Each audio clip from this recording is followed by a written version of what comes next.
Ladies and gentlemen, may I introduce to you playwright, poet, psychologist, conspiracy theorist, and, not to be redundant, stand-up comedian, Robert Anton Wilson.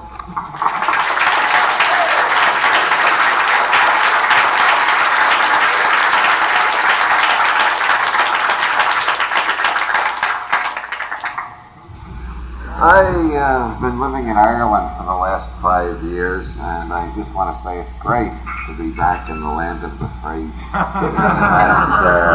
and the home of guaranteed drug-free urine.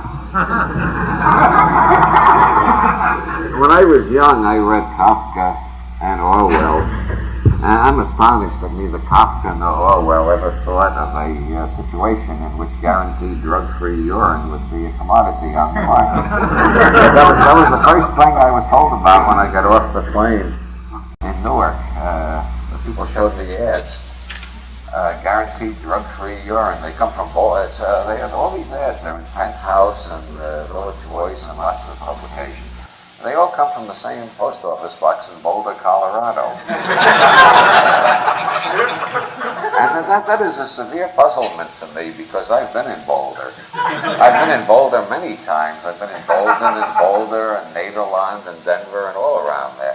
I don't see how they can find drug-free urine for 150 miles around. But then again, I reread the ads and I noticed they don't say human urine. How many of you have noticed that? You got to read carefully these days.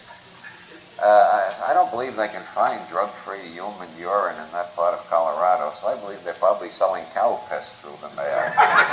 Well, Ronald Reagan said he would do great things for small business if he got elected, and he has created an entirely new small business, selling cow piss through the mail. That's what I think they're doing.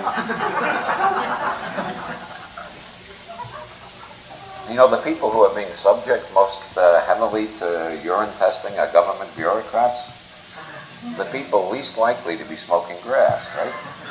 And yet, one of these days, one of them is going to be called in, and his boss is going to say, Terwilliger, your urine test showed no drugs, but it seems you've got foot and mouth disease, and we're going to have to put you down.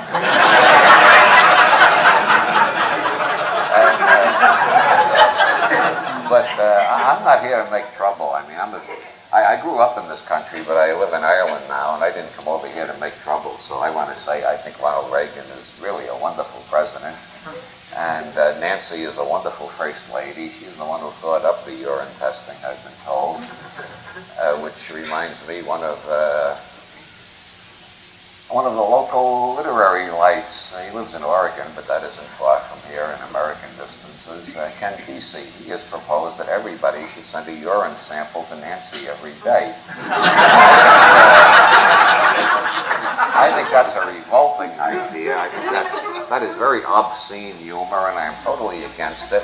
And I hope nobody here will do it. I just mentioned it to tell you not to do it. I don't want you to get the idea I'm urging you to do it. But on the other hand, if you have a lot of test tubes handy, and I really think it's disgusting and you shouldn't do it. But since Nancy is so obsessively concerned with the purity of your urine, maybe you ought to send her one sample a week at least. Maybe we need to order some test tubes. Somebody says maybe we need to order some test tubes. You can get them at any drugstore. Most people don't know that. Very easy to get them. You can also get empty capsules that you can fill with anything you want. You can get them at drugstores too. I'm not telling you what to put in the capsules. I'm an individualist, so I leave that up to you. I'm not a libertarian, really. I don't know why they invited me here. I used to be a libertarian, but they had too many rules.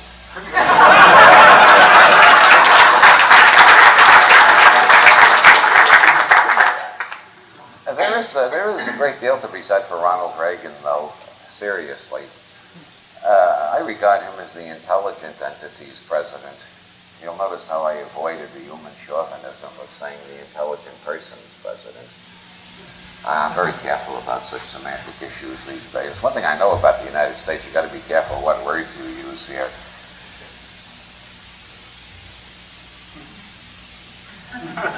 And segregation is back in full force, I've noticed. That's the one thing you notice coming back here from Ireland. Back in the 60s, like many other idealistic young people, I know you don't believe I was young in the 60s, but I was comparatively young.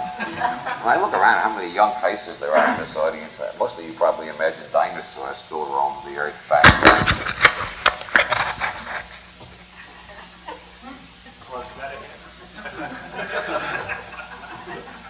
The FBI is taping me again.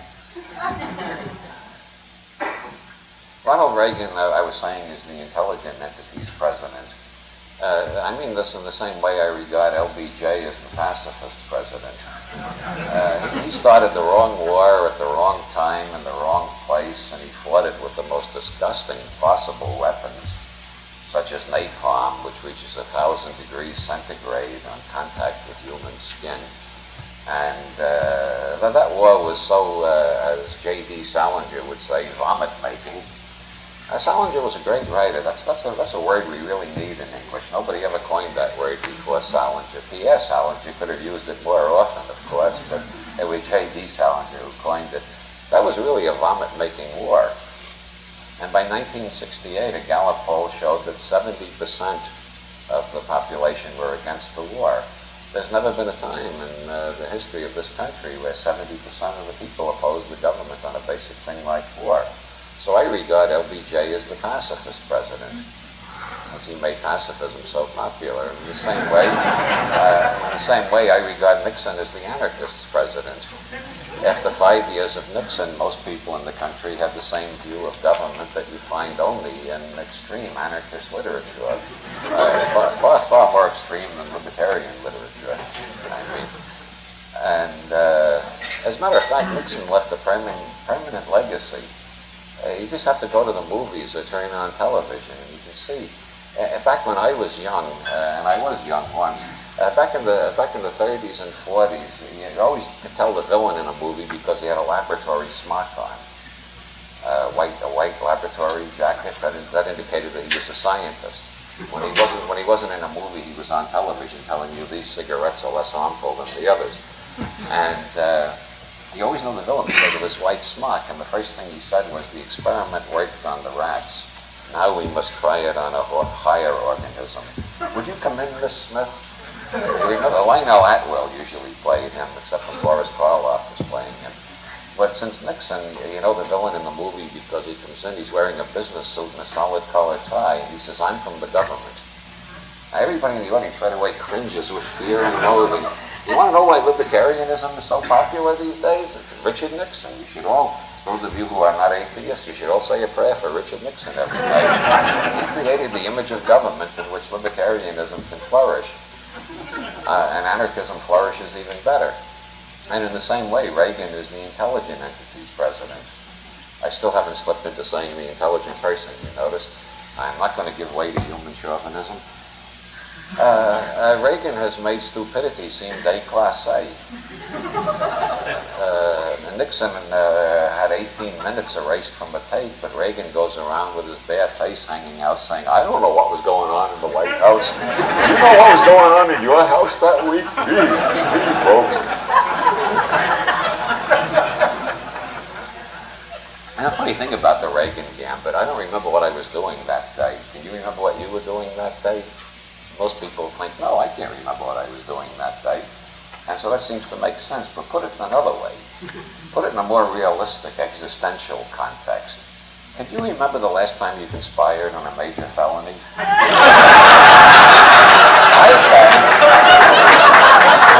I remember every major felony I've been involved in. I remember exactly the last time I got involved in a major felony.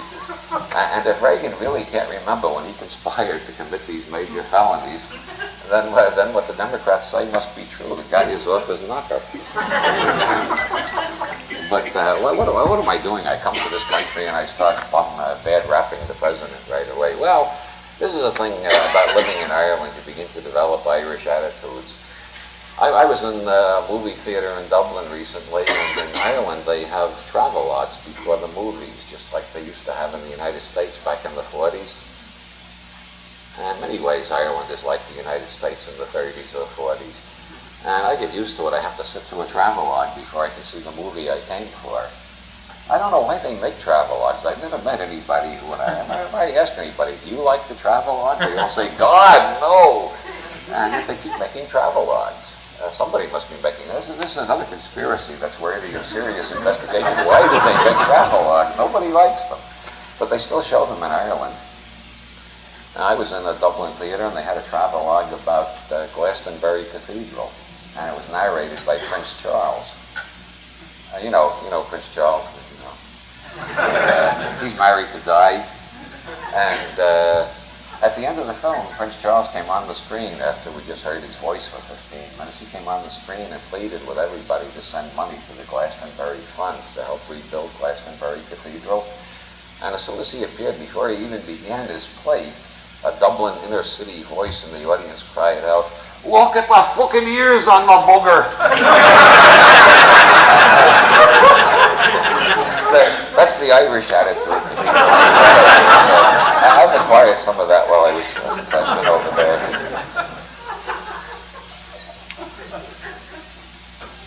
I don't know. All this bum rapping of Reagan is rather unfair. I'd like to say a few words in defense of stupidity.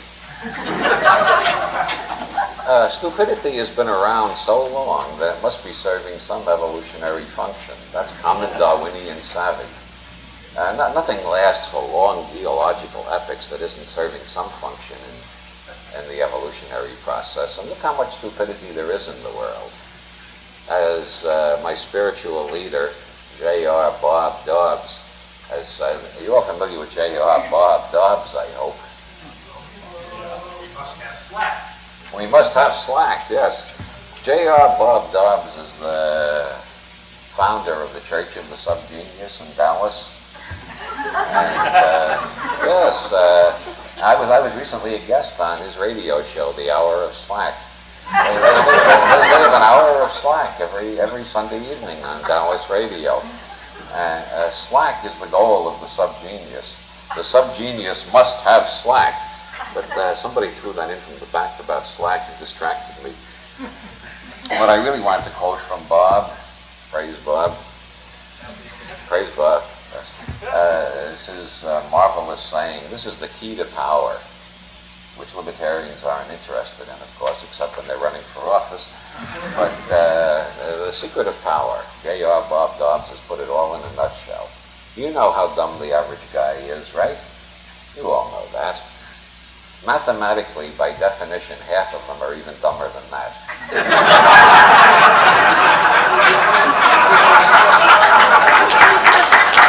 Absolutely. Mathematically, it's got to be true. How do you think Rajneesh got 93 Rolls Royces? So some people think he got 93 because he was an admirer of Aleister Crowley. This is the pregnant moment which half the people in the audience look confused and the other half chuckle mildly, having gotten that very obscure capitalistic joke. I throw in a few jokes just for specialized members so I can spot who they are. When I get to the drug jokes, I'll know who the pushers are. Oh wait, I did a few drug jokes already, didn't I? Peptides. Let's get to something serious. Have you taken peptides into your heart?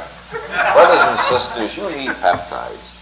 You feel let down, you feel the world isn't treating you right, you feel you've got problems you can't solve, you feel that you need something extra in your life, you feel your life is empty and meaningless, you need peptides, brothers and sisters. You just open your heart and take in peptides, and you will find the peace that passeth all understanding. Are you ready for peptides? Are you willing to accept peptides? Are you going to take peptides into your heart? Send money! And I'll give you my address in a minute. I'll tell you where to send them, and I will tell you all about peptides. But meanwhile, I'll give you a brief hint. I've been traveling through the South for the last couple of months. I'm on a lecture tour that I've been on for about 3 months now, and I got 1 month to go. And I have been pressurized and depressurized and repressurized and depressurized. I have crossed time zones. I have gone from East Germany to Maui in 1 week, and from Maui to Atlanta, Georgia in another week. It's a fascinating experience. You find you can't build a reality tunnel. You can't create a consistent reality when you're traveling that fast. Everything turns into a blur. But there is one thing that stands by me, brothers and sisters, is one thing, that's peptides. You know what peptides are? Peptides are those little buggers that don't know whether they're neurotransmitters or hormones. Sometimes they act like neurotransmitters, and sometimes they act like hormones. And if you've got enough peptides, you are doing fine. Yeah, peptides, neurotransmitters make the networks in your brain that make up memory and make the capacity for learning. Peptides select the realities you experience. I think that's worth repeating. Peptides select the realities you experience. Everybody has their own private reality tunnel. If this was one of my workshops, I would do a couple of exercises to show you that you've got your own reality tunnel different than anybody in the audience. But since this is just a brief talk, you can come to my seminar 2 weeks from now in Seattle and I'll demonstrate that. Meanwhile, what makes up the networks that hold the brain together and make consistency out of the chaos of signals that are bombarding us all the time? It's been estimated that we're receiving 100 million signals every minute. The brain is processing all of them, but very few of them can be admitted to consciousness. The brain sends most of them down to the body to deal with, or it just wipes the slate clean. Peptides determine which signals are going to be imprinted on the brain and remembered and become part of your reality tunnel, what you consider the reality outside you. Everybody thinks it's outside them, even though the peptides are what's selecting it. And the peptides not only select your realities, they turn into hormones, or they act like hormones, and they run all over your body and make you feel high. It's peptides that have made you the person you are. And if you don't have enough peptides, you're leading a pretty miserable life. That's why you need more peptides.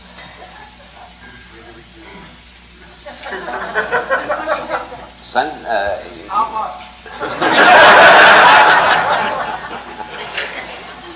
Well, now, if I were really one of those fundamentalist preachers that I've been doing a bit of an imitation of, I would say send money and...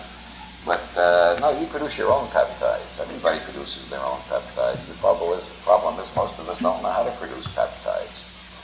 There's been a lot of, that was part of my defense of stupidity. And you know, the stupidest thing the United States government has done in my lifetime, that was, in my opinion, by banning LSD research in 1966.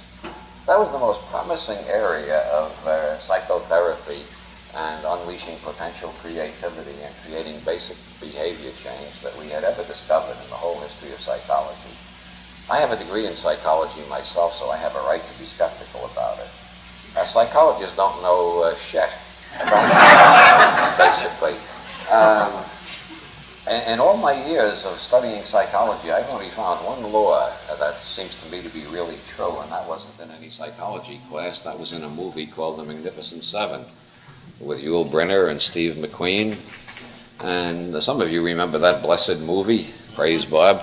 There's a scene in there where Eli Wallach, as the head of the bandits, has captured the 7 gunfighters who have been hired to defend these Mexican farmers from the bandits. He captures all 7 of them, and he says, now I'm going to have to kill you.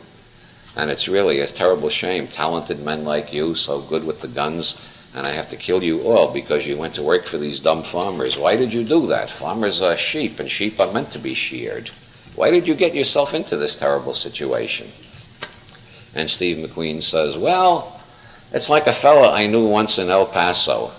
He took off all his clothes and jumped in a clump of cactus. And when people afterwards asked him, why did you do that, you damn fool? He said, well, it seemed like a good idea at the time. And when I saw that film, I thought, praise Bob, this is the one psychological law that really seems consistent. That's why people do most things. There are all sorts of complicated Freudian, Adlerian, Jungian theory. But the main reason people do things is because it seemed like a good idea at the time. That's why I agreed to do 3 lecture tours this year. It seemed like a good idea at the time.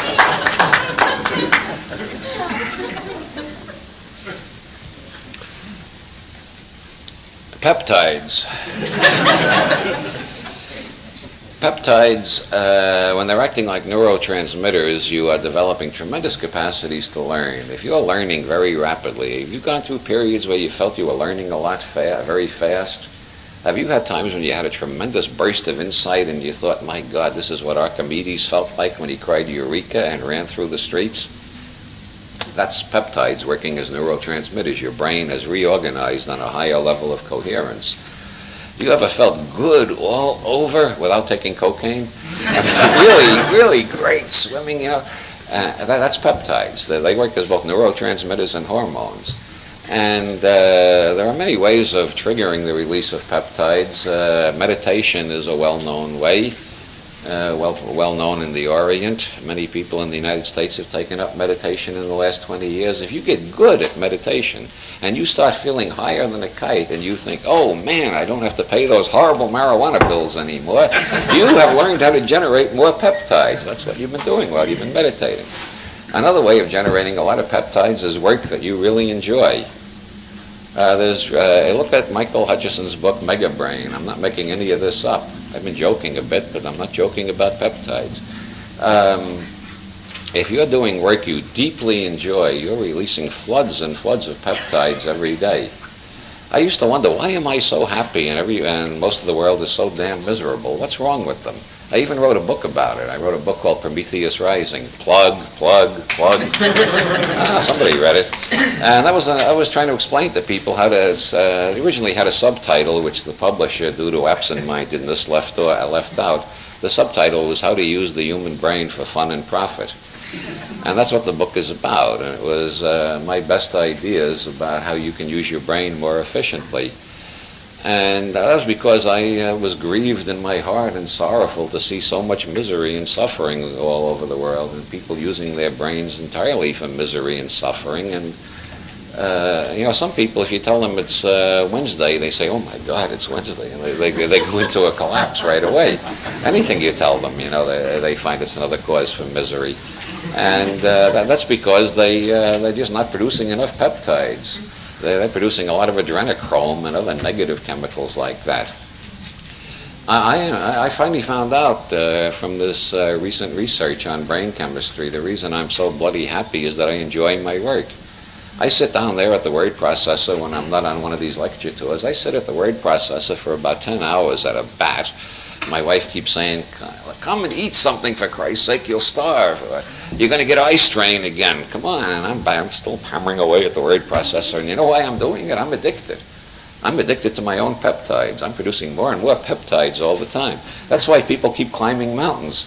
Somebody gets to the top of the Matterhorn and they say, "Wow, what an achievement." And he says, "I want to go off to the Himalayas now. I want to take on K2. That's because he's getting high on mountain climbing. Anything you really deeply enjoy produces peptides. And that's one of the best arguments for a libertarian society. If people could do what they really enjoy, they'd all be high and happy. And high and happy people don't go around making others miserable. I have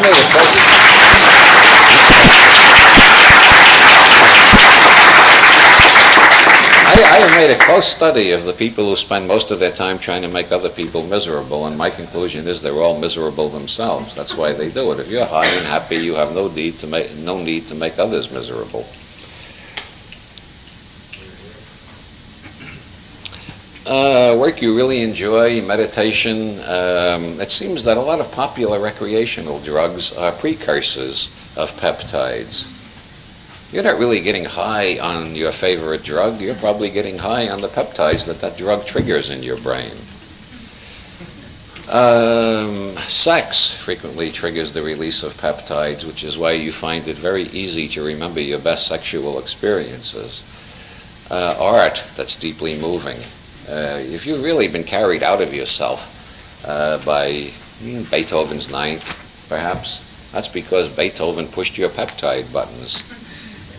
And now there are machines to produce peptides. How many people have heard of these new brainwave machines? I got a terrible reputation back in the 60s for going around talking about psychedelics. But now I'm not talking about them anymore because we got more efficient tools now. We got machines.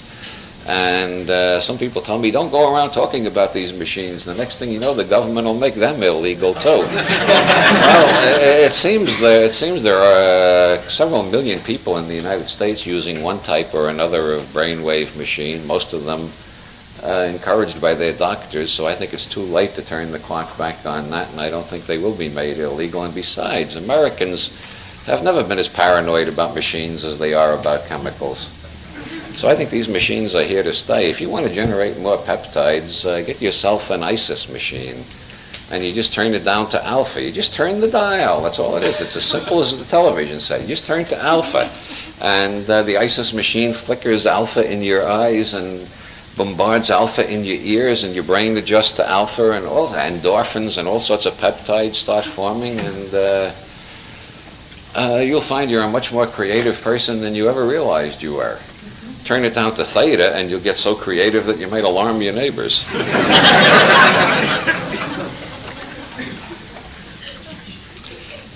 But I seem to have digressed. I'm talking about becoming more creative, more free, getting higher and happier, and I really started out to talk about the evolutionary advantages of stupidity, yes.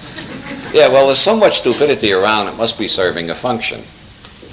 Voltaire said, the only way to understand what mathematicians mean by infinity is to contemplate the extent of human stupidity. And anybody who studied religious history will have to agree with that. To let up on America for a while, over in Iran they are governed by a man who believes he is in contact with Allah. Allah is a gaseous vertebrate of some sort, of astronomical heft, who dictated the Quran to Muhammad, and Allah has a paranoid obsession with the sexual behavior of domesticated primates. And among other things that the Ayatollah has learned from Allah is that divorce is so horrible that it should not be granted except in extremely few and specified situations. The Ayatollah has written a commentary on the Quran in which he specifies that if a man is in the habit of sodomizing camels, that does not give his wife the right to a divorce. Now, she might catch something worse than AIDS, but Allah is very strict about divorce. However, the Ayatollah does say that if a man is in the habit of sodomizing his brother-in-law, then Allah says his wife can get a divorce. So you see, the Ayatollah is a flaming liberal in comparison with the Pope.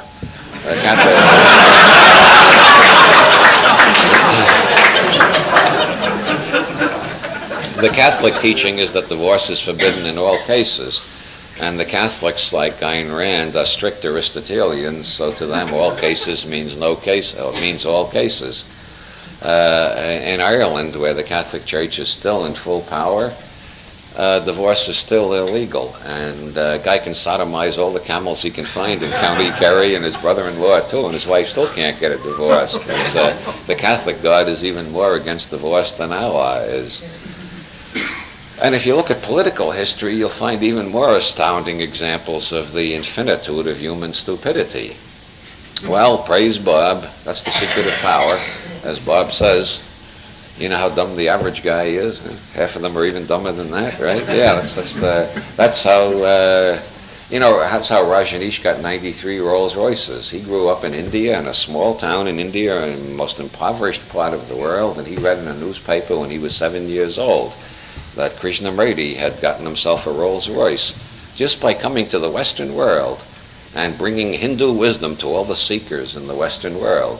Krishnamurti realized there's a seeker born every minute. So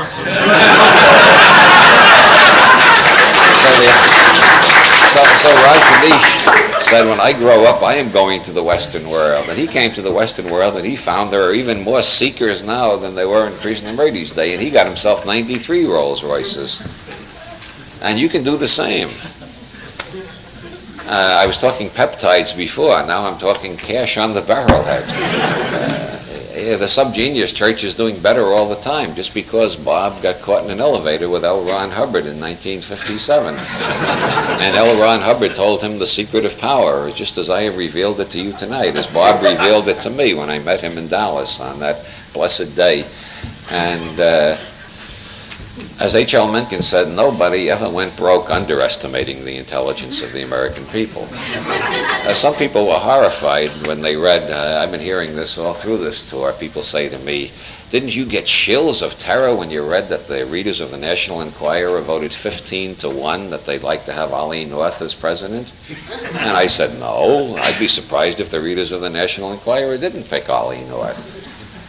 But if it was a choice, if you gave the readers of the National Enquirer a choice between Paul Newman and Ollie North, they'd pick Paul Newman. And I'm not here to try to revolutionize the Libertarian Party. They brought me here. I'm their guest. I don't want to make problems, but I think the Libertarian Party is a little bit naive, almost as naive as the Democrats. You keep talking about issues, as if there are people out there who can think. Now you want to make an impact on American politics. What you want to do is persuade Paul Newman to become a libertarian and be your presidential candidate. He'd beat Ollie North hands down. He'd beat anybody the Republicans or Democrats could find. The only possible way the Republicans or Democrats or the socialists, for that matter, the only way anybody could beat the Libertarians if you had Paul Newman is if somebody was smart enough to get George Burns. Because, I don't know, most people really believe George Burns is God. Do you know when somebody gets sick on a soap opera, people send in get well cards?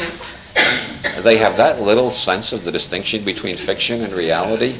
When J.R. got shot, people were sending condolence letters to Sue Ellen. I saw Dallas in German recently, and that was an unforgettable experience. Can you imagine J.R. and Sue Ellen and Bobby and even the black servants all talking German? It gives an entirely different flavor to Dallas. I saw that in Berlin. When I went to Berlin, my wife made me promise I wouldn't go to East Berlin. She thinks I'm too much of an adventurer. I don't know how she ever got that idea. And so I promised her I wouldn't go to East Berlin. And then I found to get from Bavaria to Berlin, I had to go through East Germany. And you know what? It's even worse than you libertarians think. Really. They come on the train in the middle of the night and they wake you up and say, "You are vapors, please." And they look just like the Nazis in those old war movies that I grew up on. I couldn't believe it. They have the same expressions, the same accents, they walk the same way. This whole mechanical man bit that Wilhelm Reich analyzed in The Mass Psychology of Fascism. And when the train stops at a station, they have secret policemen get off the train with Tommy guns and stand on the other side so nobody can get off the train on the wrong side and sneak into East Germany to do mischief against them. It is even more paranoid than Washington, and that's saying a lot. I got out of East Germany and I felt just like the hero of that recent film, Gotcha. Any of you seen Gotcha? Yeah, when he gets out of East Germany, he turns around and says, "Fuck you!" That's just the way I felt when I finally got out of there. But I did get out of East Germany, and now I'm back in the land of the free. And, back in the 60s, I was involved in the desegregation movement. Not on sentimental grounds. I felt very pragmatic about it. I had the idea that if this country didn't change radically in the matter of race relations, we were going to have an increasingly violent crime problem, escalating to the point where in a hotel, in an average hotel, you'd have 3 locks and signs telling you how to protect yourself while you're in your room. Now, I know that sounds paranoid, but that's what it seemed to me was likely to happen, so I thought we needed to desegregate this country, and to some extent this country has desegregated a bit. The blacks can sit anywhere on the bus they want now. Now it's the smokers who have to sit in the back.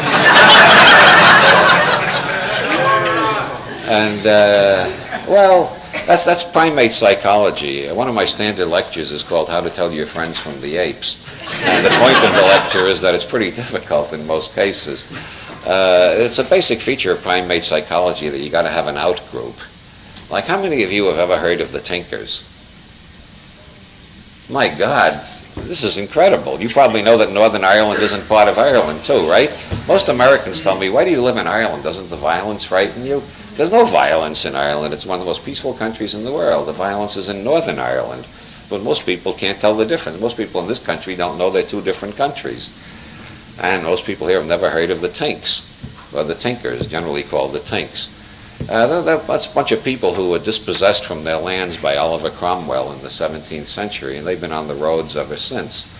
And Ireland, which has the honor of being the only country in Europe which never persecuted the Jews, as Mr. Deasy says in Joyce's Ulysses, because they never let them in. Actually, there are Jews in Ireland. The mayor of Dublin was a Jew a few years ago, and the mayor of Cork even more recently. But Ireland is remarkably free of the kind of racism you find in most of the world. That's because they have the Tinks. These are these wandering vagabonds that were dispossessed by Cromwell. And they are called the Tinkers when they're 50 miles away. The government calls them the itinerants, and most people call them the Tinkers until they come within 20 miles, and then they're called the Tinks, and when they move in next door, they're called the fucking Tinks. So Ireland persecutes the Tinks. It's widely believed that they have all the deplorable characteristics that most Americans attributed to the Irish 100 years ago, and that were attributed to blacks 20 years ago. Now, as far as I can make out, there's no difference between the Tinks and anybody else in Ireland, except they have less money. So every group has got to have an out-group, and in the United States today, it's the cigarette smokers. And so now the blacks can sit in the front of the bus, and the cigarette smokers sit in the back. And I come into it, when I arrive in Ireland, people can smoke anywhere they want. I know that sounds incredible, but they're a backward country. They haven't got civilization yet. And I come to this country, and I walk into a restaurant, and they say smoking or non-smoking. I thought they were kidding, so I said, smoking, white, Protestant. You see how they stared at me like I was crazy. I said, well, if you're reviving segregation, I want smoking filtered only, white Protestant Episcopalians. And they said, no, we can't do that. It's against the law. We can only discriminate against smokers. Well, every in-group has got to have an out-group. I went out to the concierge a while ago. I wanted to mail a letter. He's got a sign on his desk that said, thank you for not smoking. So I said to him, thank you for not picking your nose. He gave me the weirdest look.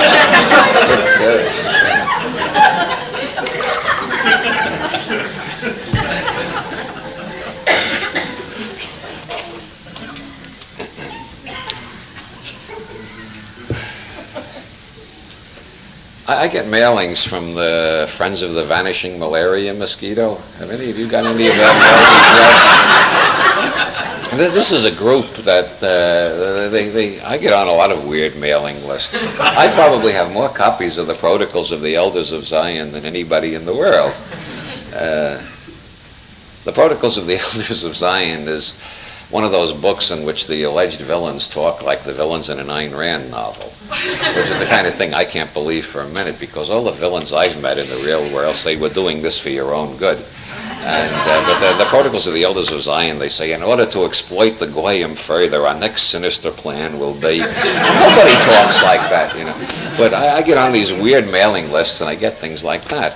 And I get mailings from the Friends of the Vanishing Malaria Mosquito. And they are seriously concerned that throughout Africa and India and Polynesia and parts of South America, the malaria mosquito has declined in the last 30 years at an alarming rate. It's one of the most endangered species on this planet. The places where there used to be literally billions, well, I'll do my Carl Sagan bit, billions and billions of malaria mosquitoes. Now there's 5 or 10 left in some of these areas. They may be totally extinct by 1992, according to the latest mailing.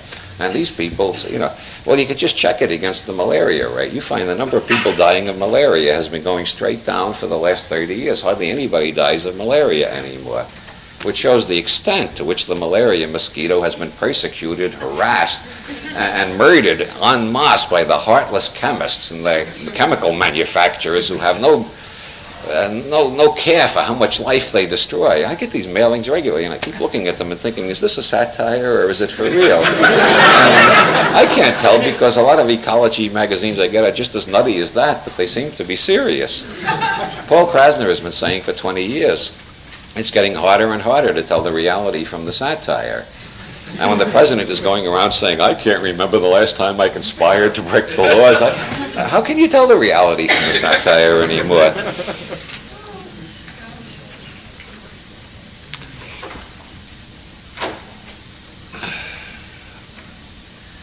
I think since I was supposed to have a dialogue with Carl Hess, and I came here prepared to sit down and have Carl in the next seat, and I would say, Carl, found any good window pane acid lately?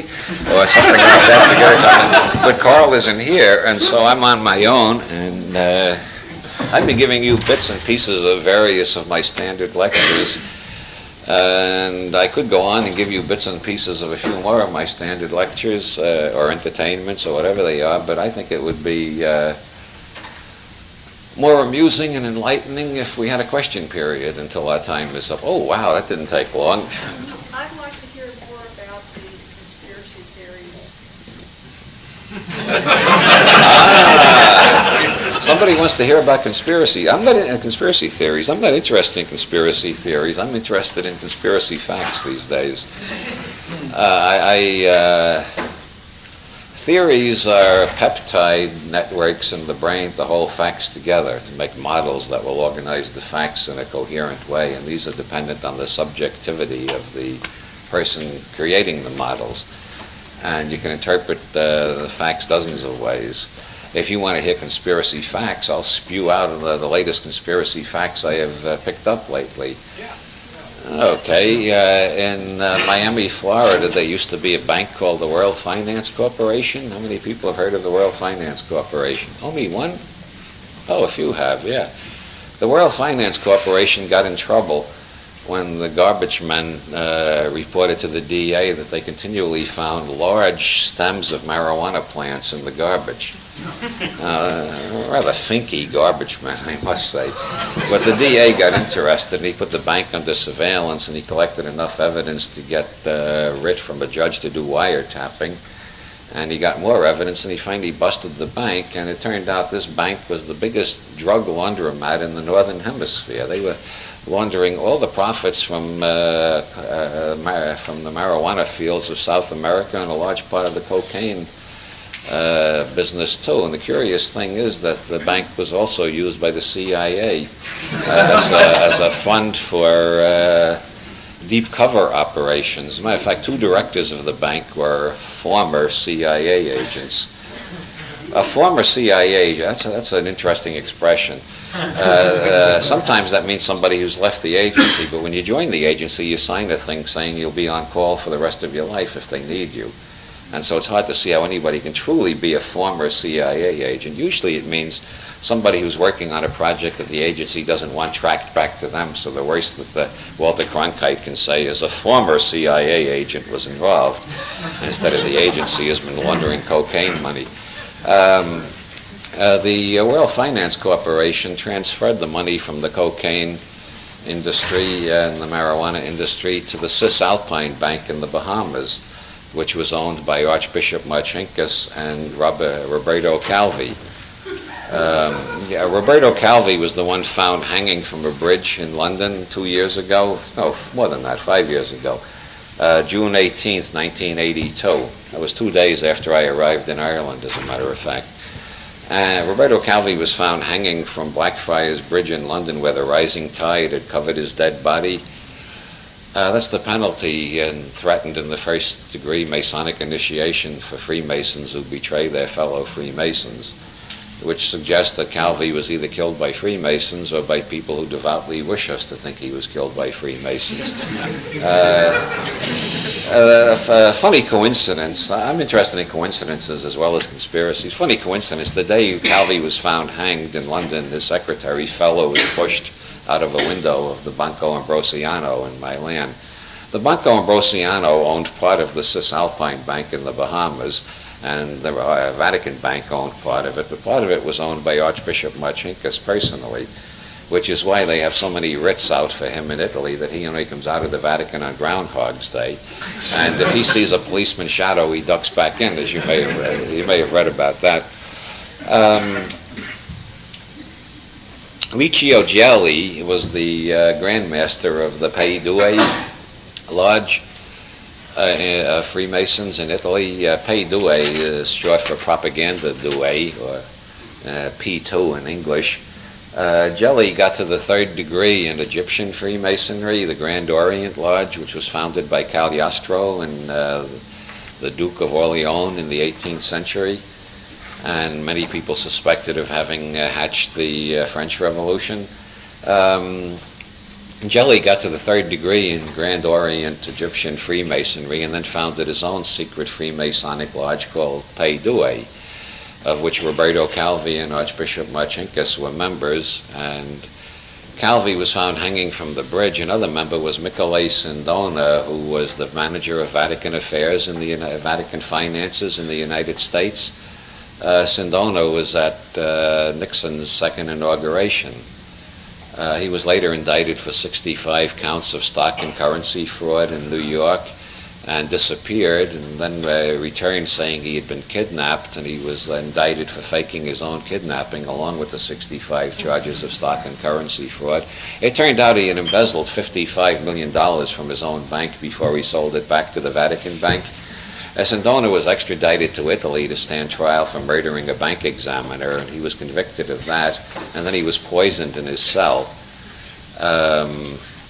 Licio Gelli, who set up the Pei Due Lodge, which Sindona and Calvi and Marcinkus were members of, infiltrated 950 members of Pei Due into the Italian government, which is why 3 Italian governments have fallen in the last 7 or 8 years, because they keep finding more Pei Due members in their government.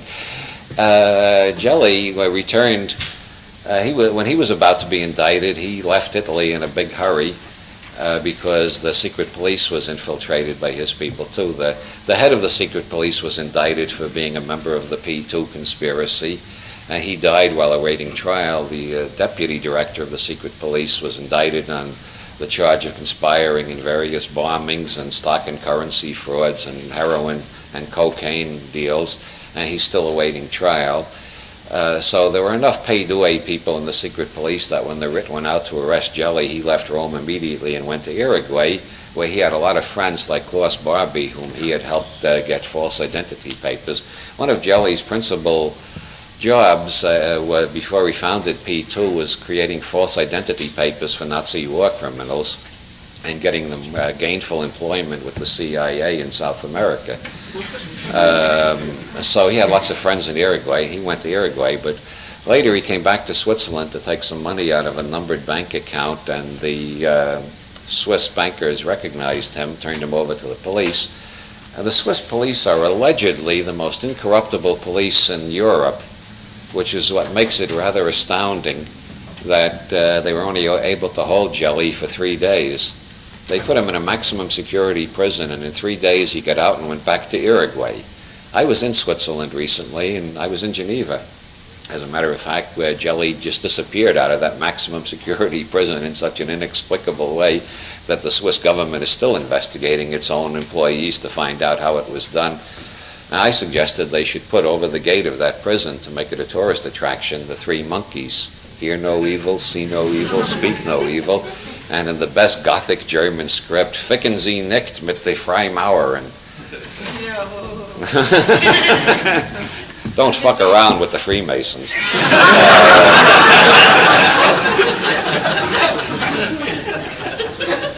And Gelli was at Ronald Reagan's inauguration, and you'll find in most books on the Pei Due conspiracy, you'll find a photo of Gelli and Reagan together at the inauguration. They both have big, friendly smiles, and they seem to be sharing some secret and private joke that the rest of us haven't found out about yet, which may have something to, Nixon in the Watergate tapes, the most fascinating line in the Watergate tapes is the one that hardly anybody comments on. That's when Nixon says, we better pay Hunt. Even if he wants $1 million, but I know how to raise $1 million. I can get my hands on $1 million, and we got to pay him. He's threatening to blow the whole Bay of Pigs thing. Now the question is, what Bay of Pigs thing was there that we didn't know about in 1973? That Hunt could blow. Whatever it is, we still don't know about it. It hasn't been blown yet because Nixon paid the money and Hunt's wife got the money and the plane mysteriously exploded, as you all know, destroying most of the evidence. But whatever Hunt knew about the Bay of Pigs thing, Hunt was involved in the CIA at the time that Johnny Roselli and Sam Giancana and the CIA were starting to collaborate on the cocaine business, all of which flowed through the World Finance Corporation in Miami, went to the Cisalpine Bank in the Bahamas run by Pei Due and Archbishop Marcinkus, and then disappeared into the Vatican Bank, which is a financial black hole. That is to say that just like a cosmological black hole emits nothing that ever enters it, even light can't get out, The Vatican Bank, nothing ever gets out. The Italian government has no authority to audit their books because the Vatican is a sovereign and independent state. That's why they can't arrest Archbishop Marcinkus. He's not living in Italy. He's living in the Vatican, which is very cozy for him. Okay, there's a few conspiracy facts. You make any theories you want out of them. Yes? I don't want to interrupt you, but I want to know how this all fits with the trilateralists and the Council on Foreign Relations. Oh, well, you see, the trilateralists and the Council on Foreign Relations, now you want me to speculate. I will speculate as long as everybody in the room says yes at the end of this question. Do you fully understand that I am speculating and that this is not proven fact? Yes. Okay. I will speculate. Pay Due is the tip of the iceberg, which is part of the age-old Italian conspiracy to control the Western world. Alan Watts said to me 20 years ago, the chief error of academic historians is the belief that the Roman Empire fell. It never did. It still controls the Western world through the Vatican and the Mafia. Well, Alan was exaggerating. It doesn't control the Western world. It's just trying to. Now, the trilateralists and the Council on Foreign Relations, David Rockefeller's attempt to control the Western world. And sometimes they work together with Pay Due and the Vatican and the Mafia, and sometimes they fight them. Meanwhile, Prince Bernhard has his own conspiracy to control the Western world, which is the Bilderbergers, which includes David Rockefeller as a sometimes member. And so sometimes they work together and sometimes they fight each other. And then there is the Priory of Sion in France, which is the most delightful of all modern conspiracies. But if I try to talk about that, we'd never get finished. Yes? I'd like to pursue your point that anything that survives over eons of geological time must be serving some kind of function. Does this idea also apply to the government and to God? I told you, I'm an individualist, not a libertarian, so I don't have to stick to party dogma. Yeah, my feeling is we got as much government as we need. When we got more government than we need, there'll be enough opposition to drive the government back. I believe in the invisible hand. There's this Adam Smith mystique that the invisible hand only acts in a free market, but I believe the invisible hand acts everywhere. And when the government gets obnoxious enough, in any place, any time in history, when it's obnoxious enough, there are enough people opposing it to stop it. When there aren't enough people opposing it, that means it's not obnoxious enough yet, and it's got to get more obnoxious. When it gets more obnoxious, it will produce the necessary opposition. So I see the invisible hand everywhere. So I don't worry as much as libertarians do. Sounds more like dialectics than invisible hand. Well, you can make it dialectical if you want, but actually it's economic Taoism. It's based on the profound wisdom of Charles II of England, who said, the more you stir a turd, the more it stinks. Yes. What? How about Skull and Bones, the Yale fraternity? Oh, that's a WASP conspiracy to take over the United States. I met a district attorney in California recently who told me spontaneously, without knowing any of my books, we just happened to meet at Esalen, and he told me that any city in the United States has at least 24 conspiracies fighting to take over that city.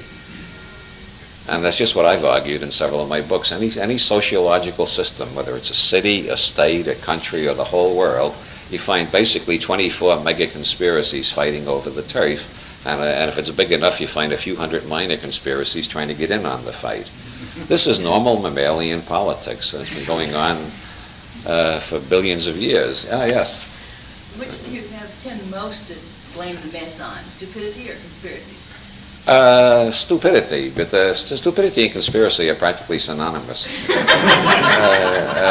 This district attorney I was quoting said something else. It amazes me when somebody who's been in a position of power agrees with me. I feel that's a deep confirmation of my suspicions.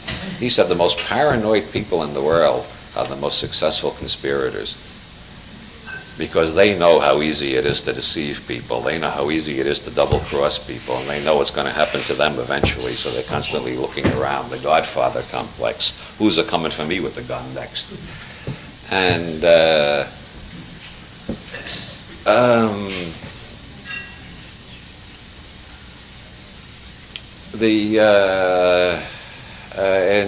when there was the rebellions in East Germany in the 50s, after they were put down, one government official said the people are going to have to work at reestablishing the confidence of the government in them. And Bertolt Brecht said, if the government doesn't trust the people, why doesn't it dissolve them and elect a new people?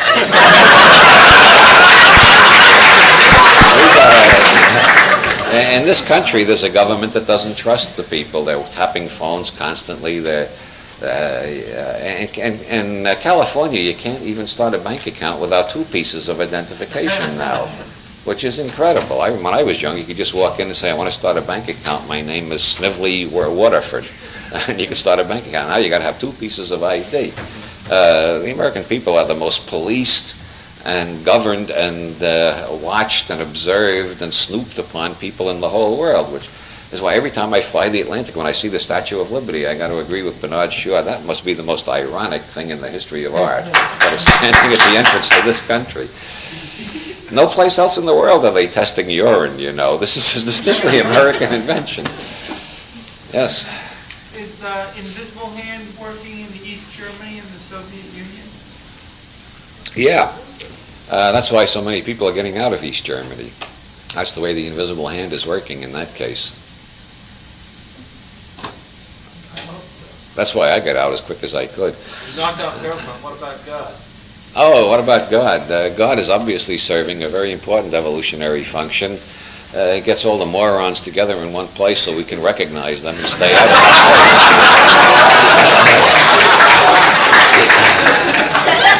Yes? Do you see something big coming out of the Persian Gulf thing? A novel or a story that you might write or something? Am I going to write a... No. Stupidity? No, I'm not going to write a novel about the Persian Gulf because I'm too busy right now. I got with other writing projects. By the time I get around to the Persian Gulf, it'll be all over and nobody will be interested in it anymore.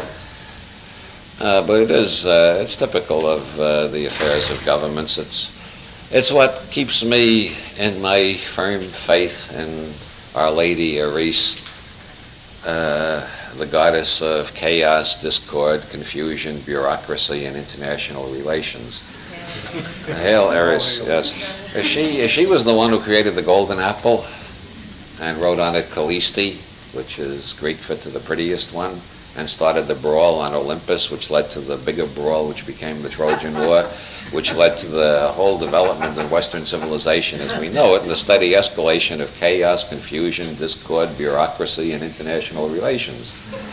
And so, hail Eris, and she's in charge. The best we can do is just accept her and figure out that eventually the chaos and discord and confusion will create enough entropy that there will be interstices in which we individualists can survive, especially if we move fast enough. Yes? Talk a little bit about LSD. Ken Kesey said not too long ago that the 2 drugs that he know that have never killed anybody were LSD and marijuana. That's to get a little serious. Is that in accord with your knowledge? Well, if you want me to get serious, no. You don't have to get serious. No, that's not in accord with my knowledge. I think people have been killed by LSD and marijuana. People have been killed by overindulging in mashed potatoes. People have been killed by aspirin. People have been killed by Valium.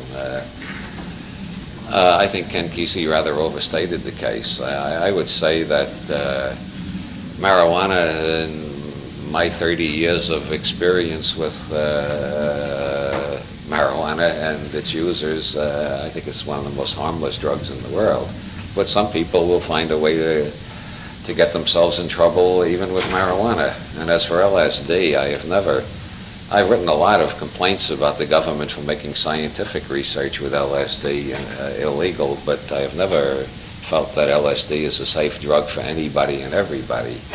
I definitely think it's highly dangerous to some people, and it's dangerous to the very young and immature, and it has been widely demonstrated that it creates paranoia, anxiety, and disorientation in government bureaucrats who never try it. But I mean, compared to cocaine, those things are really lovely. Those things have done more good than certainly they've done a lot more good than harm in loosening up people's imprints, freeing up their brains, releasing more peptides, and so on. Cocaine. Since the CIA seems to be, the CIA and the Vatican seem to be making the most money out of cocaine, I am more willing to share my suspicions about cocaine than I used to be. There were years when I was afraid to say what I really think about cocaine because so many people I knew were heavily into it. But nowadays I've got more courage, and there has been a major scientific breakthrough recently. It has been definitely demonstrated you can get exactly the same effects as cocaine by putting talcum powder up your nose, rubbing it in with sandpaper, and then running around the house burning all the money you can find. If you do that for 30 days, the effects are exactly like a month on cocaine, especially when you look at your bank balance. But as Richard Pryor says, cocaine is only nature's way of letting you know you've got too damn much money. Yes? Yes, I live behind the Zion Curtain in Utah, and I was wondering if any of your researches on the conspiracy you've come across anything about the Council of 12 Apostles of the Mormon Church. Well, I can't do anything with that. I don't know much about the Mormon Church. All I know is that Joseph Smith got a divine revelation that polygamy was okay. And then the United States Army surrounded Salt Lake City, and Brigham Young got a divine revelation that polygamy was no longer okay. That's about the sum total of my knowledge of Mormonism and its theology and history, so I can't go on much about that. Yes? I saw a Future Freedom conference tape of you in which you mentioned that James Tiberius Kirk was one of your favorite fictional characters. Same for me. I was wondering if you could sort of talk a little bit about why you like it. James Tiberius Kirk. Very few people know that his middle name is Tiberius. As a matter of fact, it was never mentioned in any of the Star Trek shows. This may be absolutely apocryphal that he has that middle name, but it was on a Star Trek cartoon on a Saturday morning my kids were looking at. And they said, "Hey, Daddy, look at this." And oh, yeah, it looks like Spock. Oh, yeah, it looks like Kirk. And he gave his full name as James Tiberius Kirk. He never did that in any of the unanimated Star Trek TV. Yeah, okay, why do I like Kirk? Well, in terms of Leary's model of the nervous system, we all have an oral biosurvival circuit, which is mainly concerned with how do I get fed and what dangers are threatening me. That's the most primitive part of the mind. And then we got an anal territorial emotional circuit, which has to do with how much space I can control and who am I on top of. And this in domesticated primates generally takes the form of who am I morally superior to. If you want to understand politics and the quarrels and the bitchy little feuds that go on in all political parties, including the Libertarians, just observe how many people are really playing the game of I am morally better than you. That's primate politics, putting themselves one up, you know. And then there's the third circuit, which is the semantic circuit, which is concerned with solving problems, making a map of the universe in the left brain and then manipulating the universe with the right hand to see if the map fits and then adjusting the map, which is profoundly satisfactory to those who don't want to adjust their maps and would rather keep one static map forever. They should really cut off their right hand so they were never tempted to monkey around with the universe and find out if their maps work.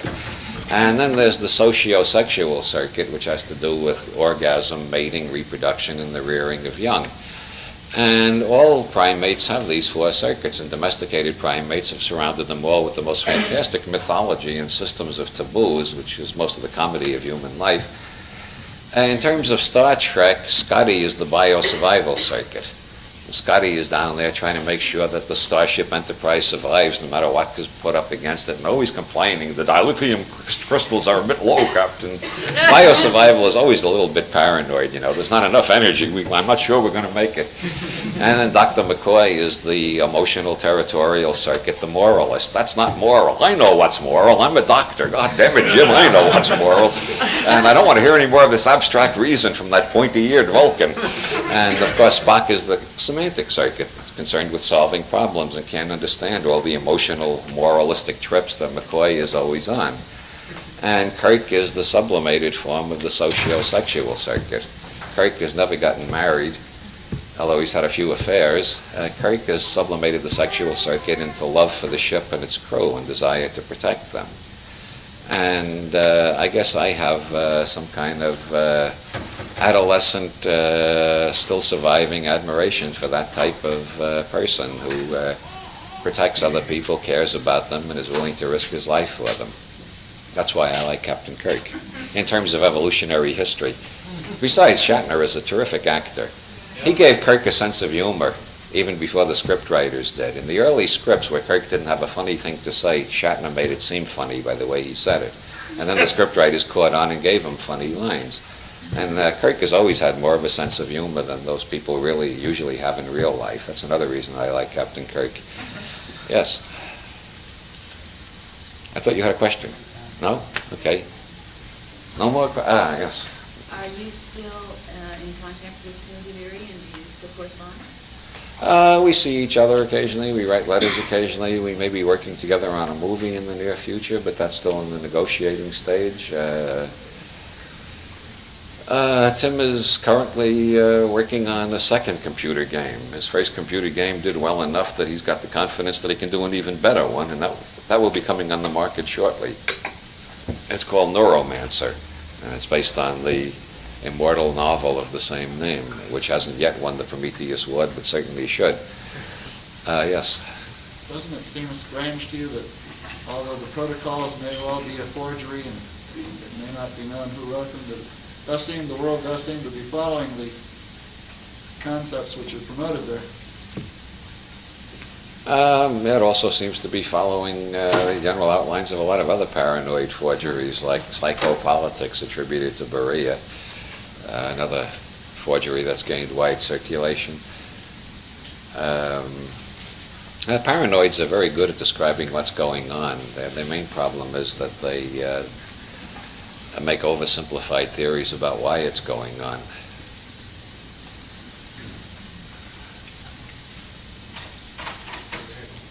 Yes?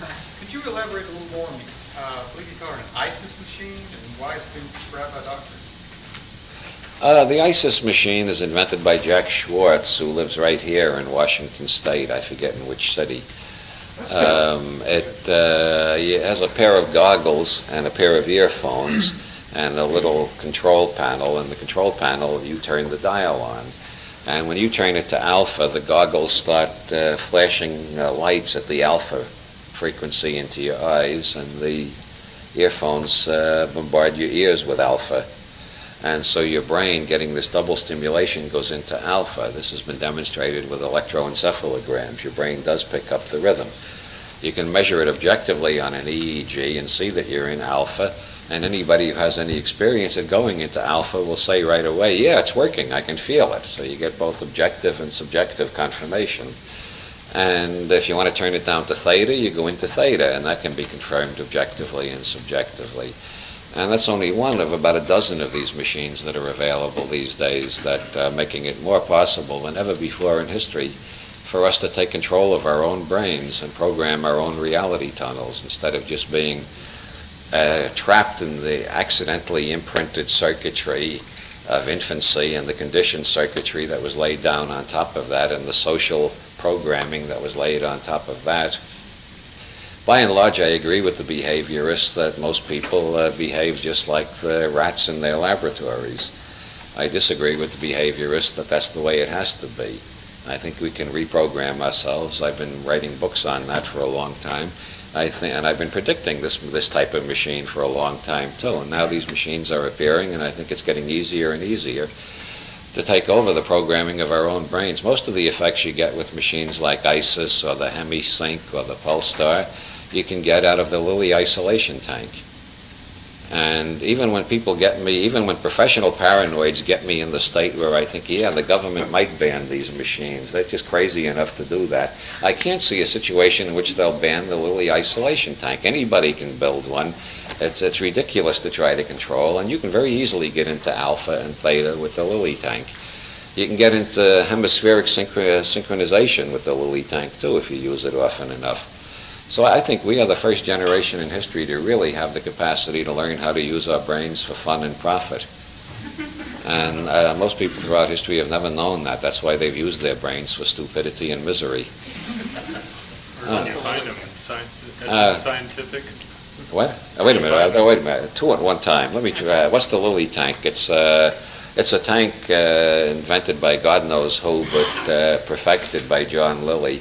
He didn't invent it, but he perfected it to a great degree.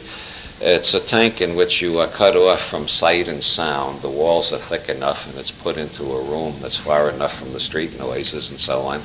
No sight, no sound gets in. You are blind and deaf, practically. And there's enough Epsom salts in the water that you can't feel the effect of gravity.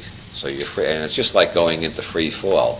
85% of all astronauts and cosmonauts report experiences that are exactly similar to the Lilly tank, because going into zero gravity basically turns on a lot of alpha and a lot of theta, and frequently an outburst of delta too. And delta waves are connected with artistic creativity, and I'm sorry to tell the rationalists in the House, they also seem to be connected with those damnable things known as ESP and precognition, which we all know don't exist, but people continually have the hallucinations that they do, especially when they go into delta. And what was your question? Where do you find these machines? In Edmund's scientific catalog? These machines are getting more and more readily available, but the easiest thing to do is get Michael Hutchison's book Mega Brain and write to the address on the last page of that book, and they'll tell you where to get the machines and what the prices are.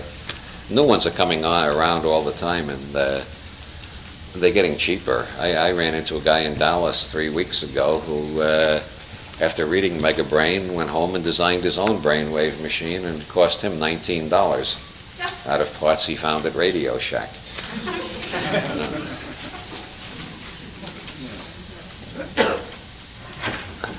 Yes? Are you acquainted with Anton Wilson, the novelist? I'm familiar with his works. It's very hard to get acquainted with him personally, it seems. He's one of the most reclusive individuals on this planet. I managed to get him on the phone once, and he said, I don't like talking on the phone. It's like talking in the dark.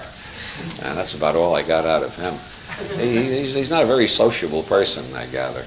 He's encountered your ideas in Timothy Leary's books somewhere, because I read his latest book, Jitterbug Perfume, and I said, well, there's a cross-fertilization here somewhere.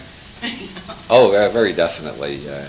He wrote a very nice review of one of my books, and he's aware of my work. But then he's influenced me too.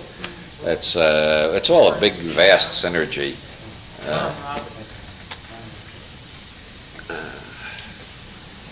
Oh yes. Yes, I have read some books by another Wilson. I was wondering if you've heard of him, F. Paul Wilson. And I've really liked his book. Yes, the first Prometheus Award, they asked me to present the Prometheus Award, and the winner was F. Paul Wilson. And everybody was joking about there must be some conspiracy here. One Wilson, another Wilson. Yeah, I like his books, especially Wheels Within Wheels.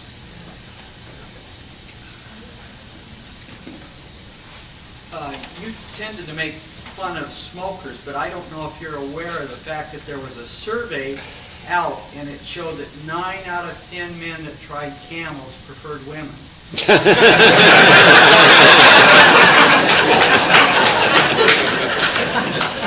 I wasn't making fun of smokers. I was making fun of militant anti-smokers. But that reminds me of the old Dublin joke, what's an Irish queer?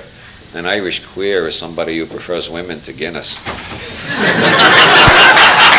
I think you have to live in Ireland to really appreciate that joke.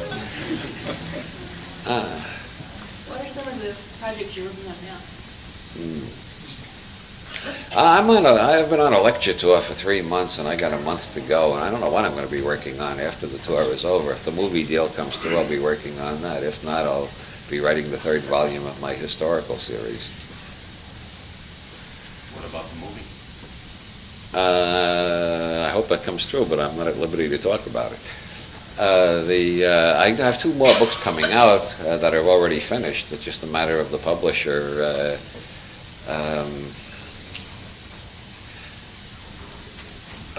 laying off the grass long enough to remember that the type is set and it's time to start printing the books or something like that.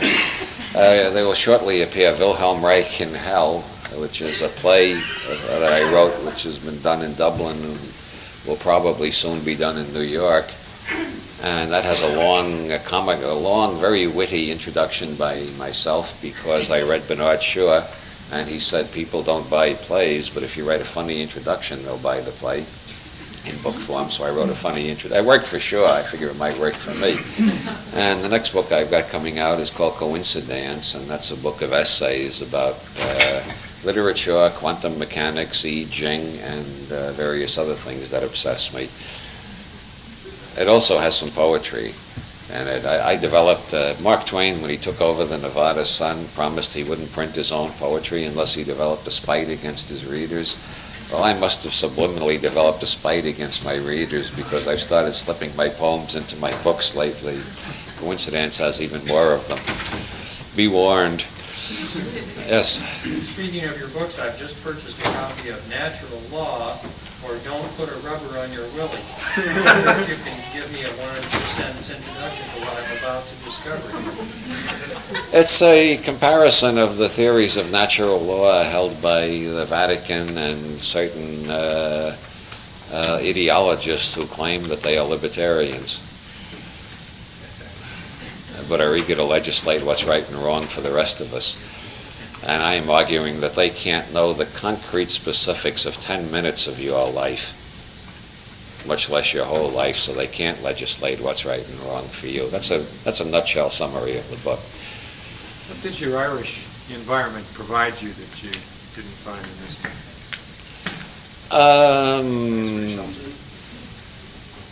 one? Ireland is peaceful and nonviolent, and the people trust one another. If the coal man comes and I say, gee, I don't have any cash, I'll give you a check, he says, oh, Faith, don't bother with that, I'll collect next week. I don't imagine anybody, any tradesman in the United States would trust you for a week nowadays. People trust one another, they're kind to one another. They're all dogmatic Catholics, but I can put up with that because most of the world is crazy anyway. No matter where I go, I'm surrounded by crazy people, so I'll accept the quiet, peaceful, kindly crazies in preference to the violent, bloody, murderous crazies in this country. And they got a health insurance plan there, which will horrify all libertarians because it's run by the government, but it cost me the equivalent of about $1 a day in American money to get complete health coverage for my wife and myself, and I couldn't get a plan that cheap in the United States. And also, I live there for sentimental reasons. They don't tax writers, and I'm sentimentally attached to my money.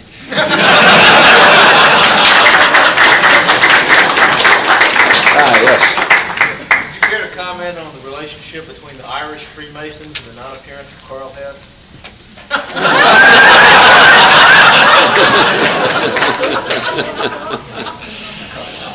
I can't see any link between that, but that's one of the things that has been perplexing me for the last couple of years. How come there are so many Freemasons in Ireland when it's a 95% Catholic country, and yet every city in Ireland you'll find a Freemasons hall? And that reminded me that when I lived in Mexico, I read in the newspaper that the president of Mexico was a Freemason, and he was a Roman Catholic too. You got to be a Roman Catholic to be president of Mexico. And then how did Pay Due get so strong in Italy, which is another Catholic country? I haven't figured that out yet. It shows that somebody, I think the Catholic hierarchy was trying to use the Freemasons, and the Freemasons are trying to use the Catholic hierarchy, and one party in that is being terribly deceived. But I'm not sure who. You think P2 or Marcinkus killed John Paul I? I think it's possible, but I don't think David Yalla proved it in the book he wrote. He just showed that it was likely. But he certainly didn't prove it, and I don't think it ever can be proven because there's just no way the Italian government can get those people out of the Vatican to put them on trial, even if they wanted to. So that'll remain forever a mystery, like the Kennedy assassination. I was on the grassy knoll a few weeks ago. After all these years of speculating and pondering, I finally got to Dallas and went to the grassy knoll. And you will all be happy to know I put a Bob Dobbs head on the fence there to puzzle future conspiracy investigators. And standing on the grassy knoll is fascinating. You look up at the window where Oswald, allegedly acting alone, fired the shots, and all you can think of is, why did he wait so long? The car comes down Main Street. He's got beautiful chances all the way down Main Street. It turns in front of the school book depository, plenty of chances. Then it heads down Elm Street, and he still doesn't shoot. It gets to the triple underpass. It's about to disappear. And then we're supposed to believe he fired 3 shots faster than most professional marksmen can, and didn't miss, even though he was a lousy marksman when he was in the Marines. Looking at the geography is the most convincing argument to me that Oswald didn't do it alone, aside from the acoustic testimony of the experts hired by the House Select Committee on Assassinations, who concluded that the echoes indicated there were two people firing from 2 directions. See, actually what happened is the businessmen in Fort Worth did it. They picked the ugliest building in Dallas. I'm still waiting for somebody to propose that Jackie did it because she wanted to marry Onassis. Every other theory has been put forth, and yet nobody has had the chutzpah. I may have to write that one myself. Everybody else seems to. Yes? Have you met Ron Hubbard, L. Ron Hubbard, and what did you talk about? No, I haven't met. I've met Bob, and Bob met L. Ron Hubbard, but I haven't met L. Ron Hubbard myself, I'm sorry to say. But he certainly knew the secret of power.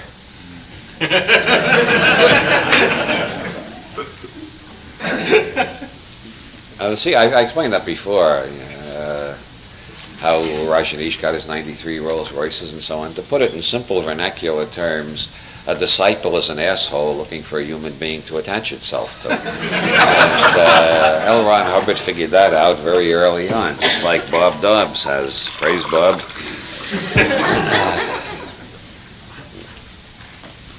Okay, 3 more questions. Yes? You mentioned in passing that meditation was another way to create peptides. Do you have any comment on the TM movement and the good that Maharishi is doing in the world? Well, okay, I'll stick my neck out again. Yeah, TM I think is a wonderful technique. I've used it for many years, and I find it very profitable. On the other hand, I don't have much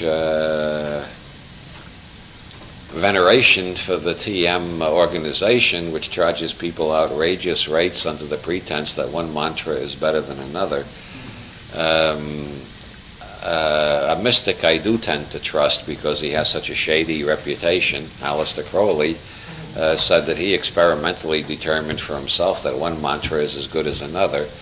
And that is tended to be confirmed by EEG readings, in which the scientists who have been studying yoga for the last 20 years, seeing how it affects the brain, have indeed found that people, no matter what mantra you give them, if they repeat the mantra long enough, you get the same changes in the brain waves. And so I think TM is a wonderful technique, but I don't have any faith whatsoever in their claim that one mantra is better than another and you should pay vast sums of money to get your own special mantra. My question was not with regard to that, but with regard to the spread of the popularity of meditation and what it's doing in the world. Oh, I think it is. I think the more people learning to meditate is part of learning how to use your brain properly. If you can't meditate, you're stuck continually in the beta state, which tends to produce adrenochrome, adrenoleutin, and other dreadful chemicals which tend to produce paranoia if you stay in that state for enough years. You got to get out of the beta state occasionally, or you'll end up like Nixon. Yes? Did Wilhelm Reich discover an alternative form of energy? I've been asking myself that question for 30 years. I'm not sure. What I am sure of is that burning Reich's books was not the best, most rational approach to solving that enigma. Did he discover a new form of energy, or did he just discover side effects of a known form of energy? I don't think Reich was hallucinating all the time, because there were plenty of other people involved in his experiments. and involved in orgone therapy since his death. I think something real is going on, but I don't know, I'm not quite sure what it is. I think when you reach certain levels of brain functioning, it feels like there's a new energy, but it just may just be a chemical change in the body rather than an energy in the sense that electricity is an energy. Well, you have a rather positive attitude towards Reich, but a rather cynical attitude towards L. Ron Hubbard. What data have you collected to support these attitudes, or is it just sort of flip the coin? I don't have a very positive attitude towards Reich. I think he was rather paranoid towards the end of his life. I think that a lot of the experiments Reich did are very interesting, and I'm especially interested in the people who've repeated the experiments and got the same results. I'm even more fascinated by the establishment scientific community that hasn't repeated the experiments and says we know a priori that this is nonsense. I don't understand how you can know a priori the result of an experiment. And so that's what keeps me interested in the Reichian controversy rather than Reich's own rather unfortunate personality. As for Hubbard, I think he was even more paranoid than Reich and didn't do anything of value compared to what Reich did in the way of scientific work. Well, he made lots of claims. Well, he made lots of money. Know of anybody repeating he made lots of money. His experiments or seances or whatever they are? And disproving him or proving his claims? All I know is my own experience, and my own experience is that people who have been through Scientology tend to come out rather be zombified as I perceive them. They appear to be zombified to me. They appear more robotic than when they went in. And so I don't have any faith in that system at all. I just want to object to your use of the term robotic.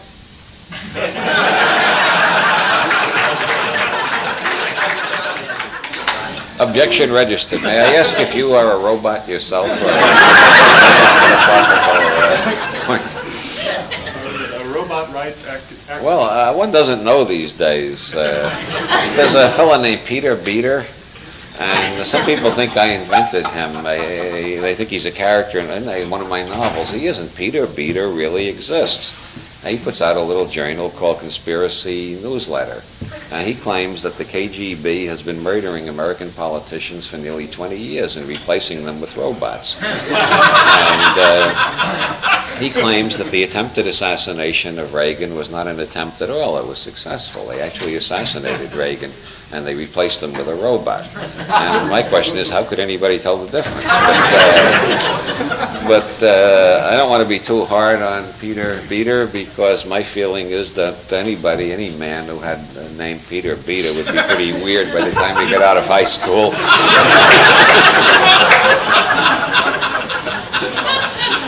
But, you know, like all weird theories, I think about it every now and then. All the theories I make fun of, I stop and think about occasionally. Maybe I'm making fun of the most important breakthrough of our time. And so there are times I stop and think, maybe there are robots around. And then I start looking, and yeah, maybe. Maybe Reich did discover a new energy. Maybe, yes. Regarding the robot question, have you ever ridden the New York City subway during the morning rush hour? Yes, that's what persuaded me to leave New York. Well, I think we have gone on long enough, so I think it's time we...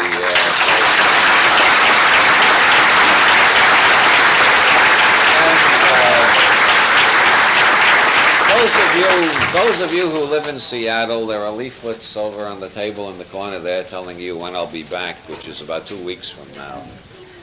Are you coming to San Francisco? Not on this...